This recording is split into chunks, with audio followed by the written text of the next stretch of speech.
In the headlines, Labour Party, Peter Obi set to release a campaign manifesto for 2023.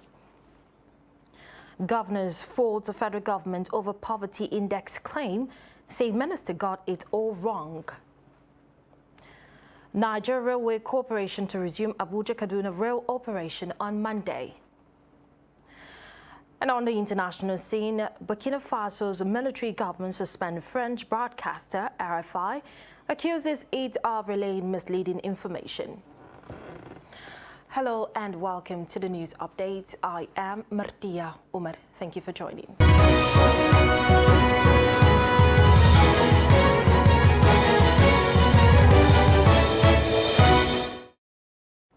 And now the news in detail. The Labour Party has released its manifesto Targets Possible, which will be formally unveiled to Nigerians on Sunday, December 4th, 2022. The head of media of the Presidential Campaign Council of the party, Diron Onifade, said Peter Obi was part of those who produced the manifesto, unlike other parties where the candidates have no idea of the content of such document. In the 62-page manifesto, the Peter Obi campaign anchored it on 7 thematic areas. These are security, production, institutional reforms, the industrial revolution, infrastructural development, human capital development, and robust foreign policy. And meanwhile, the Borno State chapter of the Labour Party has appealed to Borno indigents to cast their ballots for Obi Datti presidential candidacy during the presidential election in 2023. The party made the call during the flag-off of the state's 168 campaign teams in Maiduguri. The Director General of the campaign, Gavs Katia, said its presidential candidate will not be gender biased in governance and will run a young inclusive government as well as transform the country from consumption to production. He added that if they are elected into power, the party would tackle insecurity and end poverty. We are here to inform the good people of Borno State that the presidency of Mr. Peter Obi and Mr. Yusuf Ahmed Datti will ensure security and provide welfare for the citizens as enshrined in the Constitution of the Federal Republic of Nigeria. The Obi Datti combination is entrusted by all Nigerians who have formed support groups across the country to carry out the mandate based on their motive to serve, attitude towards service, and previous conduct in the service. The Obi Datti presidency will usher in good governance of providing security, welfare to the people through competence and merit, pragmatic approach, and honesty.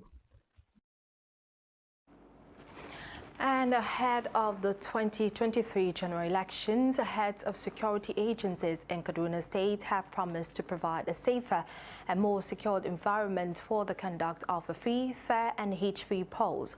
The head of security agencies stated this at an interactive meeting with political parties and candidates in Kaduna. The report. The meeting had in attendance the Commissioner of Police, heads of military formations and other security agencies in the state. They said since the commencement of political activities have given some residents cause to worry about safety. The engagement with the political actors in the state has become imperative in order for them to take proactive measures to protect the sanctity of the process. They also lamented how social media is causing acrimony among political actors and reminded all of the prohibition in carried weapons during political rally. The engagement of non-state security outfits for campaigns, rallies, and other activities in the electoral process is not allowed, while it is an offense to bear or use weapons such as guns, swords, daggers, bows, arrows, and other dangerous weapons at campaign venues. I also want to emphasize that if there is any attempt to test our will, if there's any such thing, I want to assure all of us here that we have the wherewithal to deal with them. The military will be all out to support the lead agencies in internal security and the INEC. Social media is very, very critical, and emphasis should be made. That's what is hitting not only the polity, but whatever you can think of as far as security is concerned. Political parties and candidates also raised some concerns that need to be nipped in the bud in the build-up to the election in order to have credible polls. We have seen, we have heard, we have witnessed what other parties have done in the midst of the public, where hate speeches were made public, names were called, insightful statements were strongly peddled. That as parents of the smaller parties, we will give our best and we will trust to play politics issue-based. The times have gone whereby political opponents will be taken at will, locked up, and it is a directive from the above. We believe that the directive from above is only from the law and the constitution of the land. We in APC have already sensitized our followers and our supporters to remain peaceful, to go into election with open mind. And the electoral umpire in Kaduna State also promised to conduct credible elections and admonish political parties to desist from actions that are inimical to the peaceful conduct of the poll. With the recent 2022 Electoral Act having been amended, let me assure you that inshallah come 2023 we are going to conduct a very good election. The Commissioner of Police said police and other security agencies in the state will continue to give the necessary support to INEC as it midwives the electoral process. Bello Musa, Trust TV News, Kaduna. And now to Oyo. In the southwestern part of the country, candidates of various political parties participating in the 2023 governorship election in Oyo State have signed a peace pact towards a violence-free 2023 elections. The ceremony was held at the police headquarters in Eleyele, Oyo State Command in Ibadan. Present at the ceremony was the incumbent governor, Seyi Makinde of People's Democratic Party, Bayo Adelavo of Accord Party, Bukola Josiah of New Nigeria People's Party. But the All Progressives Congress candidate, Teslim Folarin, was represented by his deputy governorship candidate, Okwonla Oluwafemi. The event was chaired by the chairman, Peace Accord Committee, and former governor of the state, Rashid Ladoja, and hosted by the Commissioner of Police in the state, Adebowale Williams. These guides designed in order of recognizance and undertaking to keep peace and good conduct among political actors and their supporters before, during, and after the 2023 general election. Engineer Seyi Makinde, other candidates, all of them are all there. Bayo Adelavo is there, Akim is there, POJ is there. I'm sorry, I'm already an old man. After all of you are Omodoabis. You know what Omodoabis will do, and you know what Omodoabis cannot do. We are all Omodoabis. And in fact, after the elections, we will still be friends. I wasn't given any special treatment as the sitting governor of Oyo State. That is democracy at work. That is what we would like to see. And that is a wake-up call for all of us occupying, certain positions right now, that our bosses are the people. It's the first of its kind in the entire 36 states. After the National Peace Accord signed in Abuja, and as a peace state, I'm not surprised that Oyo State is the first to take this giant step. It means that all political aspirants now, all candidates of all parties are aware and are conscious of the fact that they have a responsibility to ensure a each-free, peaceful political electionary campaign. And still talking politics in southwest Nigeria, Lagos State Governor Babajide Sanwo-Olu on Saturday appealed to the people of Lagos State to give him another chance to govern them for the next 4 years, saying he still has a lot more to do. At the former flag-off of the governorship campaign by the All Progressives Congress APC in Lagos for the 2023 election, Sanwo-Olu reminisced on the last 3.5 years of steering the ship of the Center of Excellence, saying it has been interesting and challenging. Sanwo-Olu lauded members of the APC for standing by the party and making it the only party in the state, tasking them not to rest on their oars in consolidating on the victory of the party in the 2023 elections. I recall that he took over the mantle of leadership at a time the global economy witnessed disruption due to the COVID-19 pandemic outbreak, with the attendant economic meltdown. He stated that through the resolute commitment of his government, the state was able to weather the storm and come out stronger and better.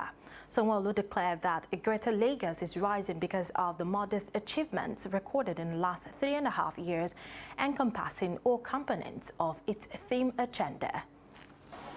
It's been an interesting 3.5 years for us, for Femi, myself, and our cabinet, and of course, the House of Assembly. But it's been an interesting and a challenging one. It's been a time where we've seen global disruption worldwide, where we've seen global economic meltdown, where we have seen global health issues. But your state, your government, continue to remain resolute, remain committed. I want to thank you. I want to thank you because in the last 3.5 years, we have all traversed very difficult terrain, but we have come out better, stronger, and better. Now, to the slogan of our campaign, a greater Lagos is rising. Success tactics from his predecessors. So I have no doubt in my mind that victory is assured.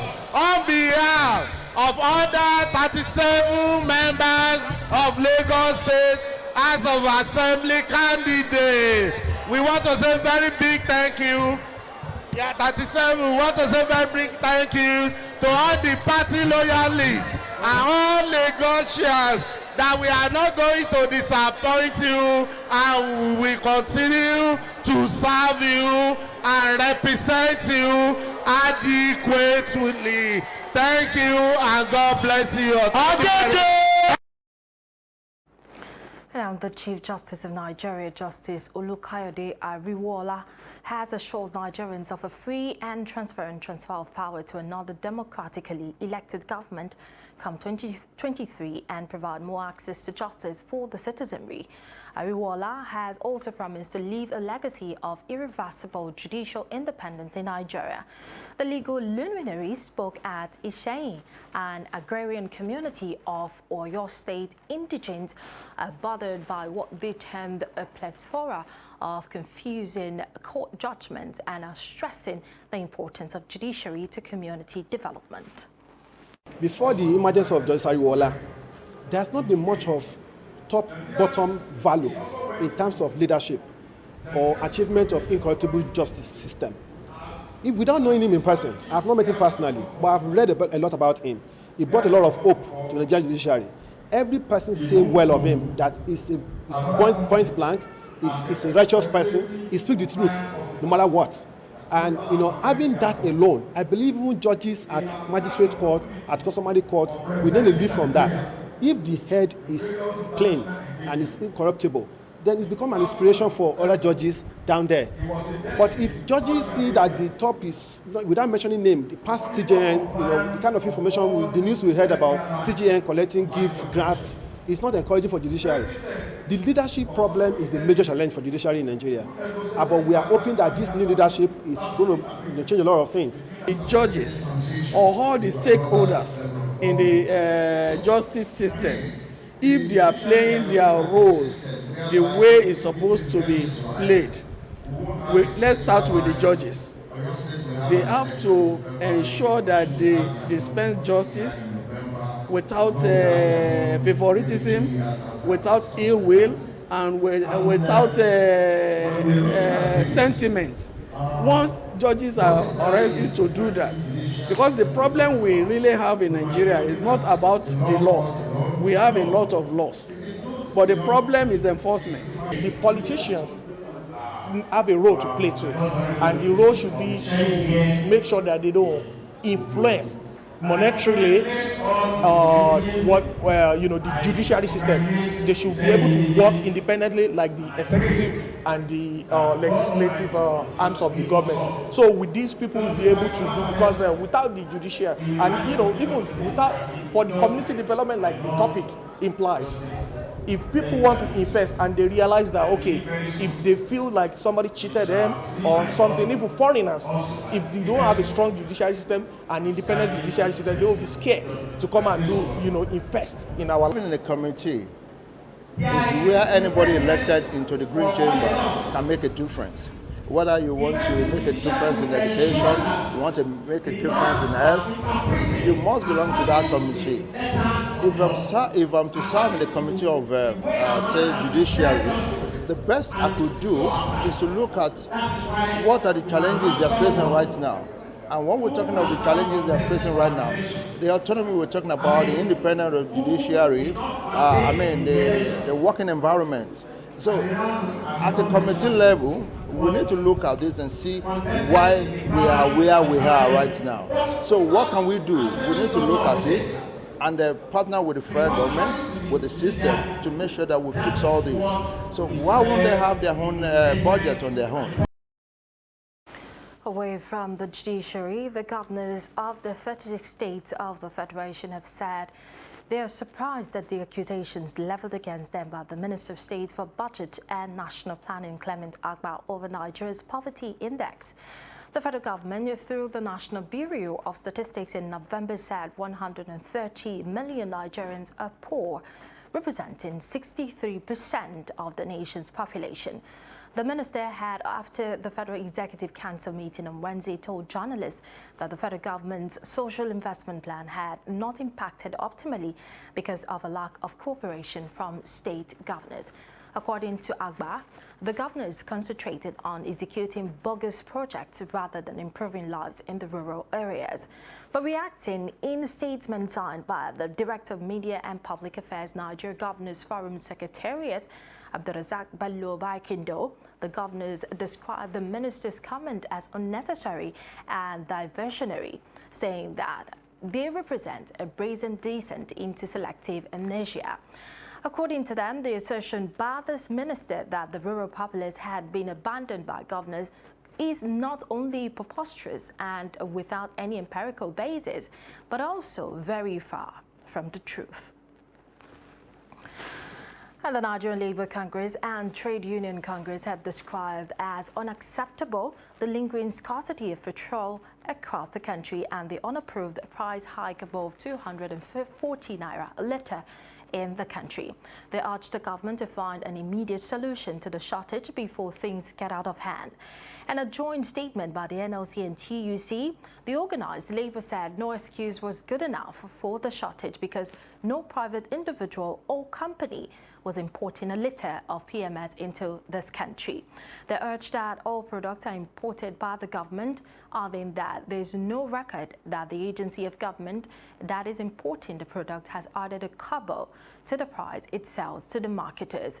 In a statement, the president of NLC and TUC, Ayuba Waba, and Festus Osifo said they are reliably informed that the shortage is deliberately fostered by players in the downstream sector in order to hike the price far above the government-approved threshold.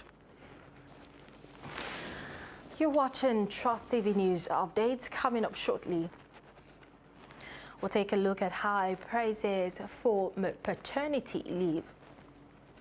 Details of that report and more after the break. Stay with us.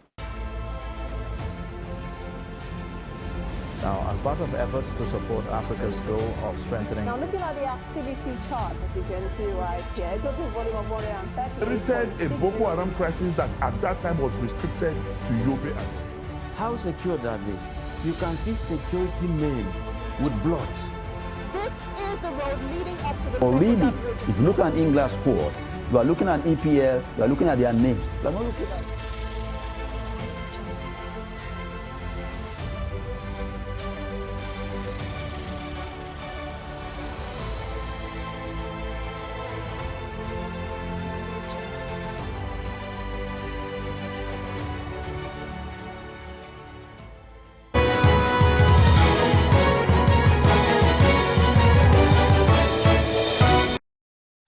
Welcome back. You're watching the news updates on Trust Television. Thank you for staying with us. But before we proceed, a reminder of our top stories. We told you that Labour Party Peter Obi set to release campaign manifesto for 2023.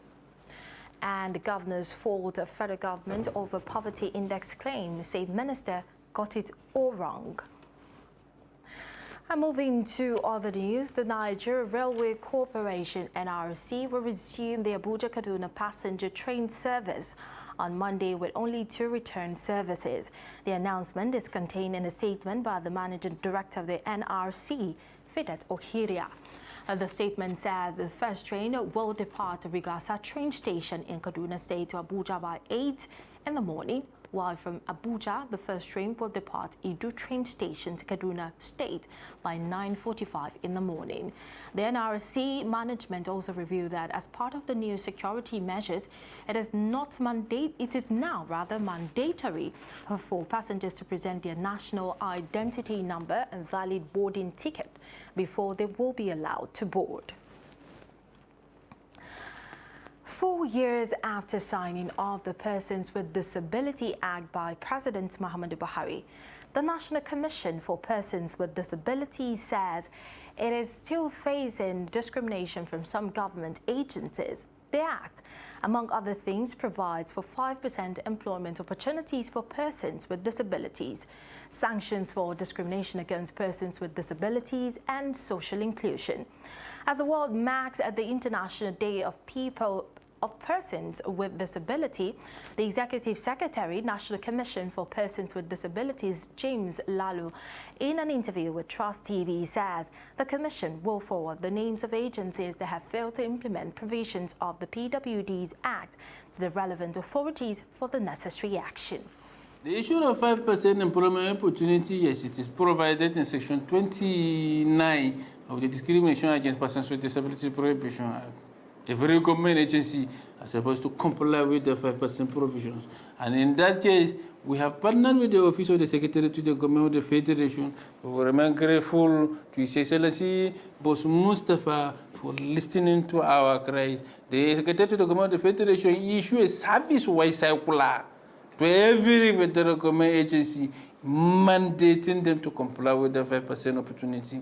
And I can tell you that the circular have started working already. A lot of these federal government agencies have started responding to it, though some of them still ignore it, but we are doing everything possible to call their attention to see the need to comply with the circular. Some of them, we have already compiled the list of those agencies that are refusing to comply with the circular. We will send them back to the Office of the Secretary to the Government Federation to report them for discrimination against persons with disabilities based on the provision of the law. In that case, we have provided a platform, an online platform. We have a 24-hour, 7 days WhatsApp group where persons with disabilities can report cases on discrimination every minute, and we work on it. The federal government has recently approved a 14-working-day paternity leave for civil servants at the federal tier of government. With the approval, fathers are now permitted to take off 2 weeks to celebrate the arrival of a new baby. Some Makodi residents who spoke to Jimmy Azande reacted to the move. The report. Like every other policy, This one too has generated different reactions across the gender divide. To some, it is a welcome development that should be replicated across the states and the FCT. It's not just the women alone that get stressed during this period, transition from pregnancy to childbirth, the early infant stage, getting to when the child begins to work and to walk rather. It's a tough time for both parents. The mother needs, most times you find out that the child keeps the mother awake almost through the night. Many of them, babies are just funny. They just have a way of just staying awake through the night and falling asleep at the early hours of the day. Going forward, the men, I'm sure they are also excited, having to stay with their wife after delivery and caring for the child. And also, most of the times you get to, receive a lot of visitors who come to congratulate you and see the baby mother and the child. So the men, I'm sure they'll be excited to also support their wife within this period. The man should be around to nurse this child, and at the end of it, it will give them that relationship, closer relationship with the child that is being nursed.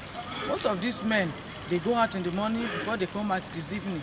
So most of the time, this child doesn't get to know them well from their childhood, to get to some level before they come to know what is my father, what is my father like, what does he want, what does he not want.